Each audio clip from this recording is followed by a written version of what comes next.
Kung dumaan to sa'yo, ito na yung sign para itry nyo yung bleaching whitening soap namin. Okay talaga to. Sobrang effective nito. Mabilis niya nababalik yung aking skin. And ang dami nating good feedback dito. Tama yung sabi niya. Basta consistent talaga yung paggamit nyo sa kahit anong product yan, i-effect talaga yan. Super ganda daw ng ating bleaching soap. 1 week pa lang daw niya tong ginagamit. Nakikita na daw niya yung result basta consistent. At guys, tignan nyo to ha. 70 grams na rin siya. Matagal tong matunaw pero sobrang bula sa skin. Sobrang smoother. Pwede kayo magkaroon ng micro peeling. Pwede hindi kasi peeling soap din po to. Depende rin yun sa skin type nyo. Pero kung may mga back acne kayo, bonus na lang yung effect niya na mabilis siya makatuyo talaga ng pimples. Kaya minsan kahit yung sister ko at saka yung mga angels ko sa bahay, pagka may patubo sila ng mga tiny bumps dyan, ito ang binababad nila at para siyang magic kasi natutuyo niya agad yung mga pimples kasi may salicylic acid na rin to na ingredients na nakakatulong para puksain yung mga pimples or mga breakout. Sa babaeng Latinang masikip, hindi ako masyado nakakapagpahinga pero lagi akong nasa araw, lagi akong nag-google pero ito talaga nakaka-even out ng skin tone ko na mabilisan. Kaya sa mga hindi pa nakaka-check out, mag-check out kayo at gamitan nyo rin to ng luminous lotion natin na may SPF 50 para perfect combination kasi yung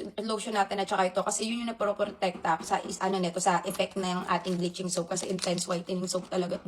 I-try nyo kahit mga 2 piraso talaga. Papahord talaga kayo dito kasi mabilis yung effect. Pwede siya sa face and body.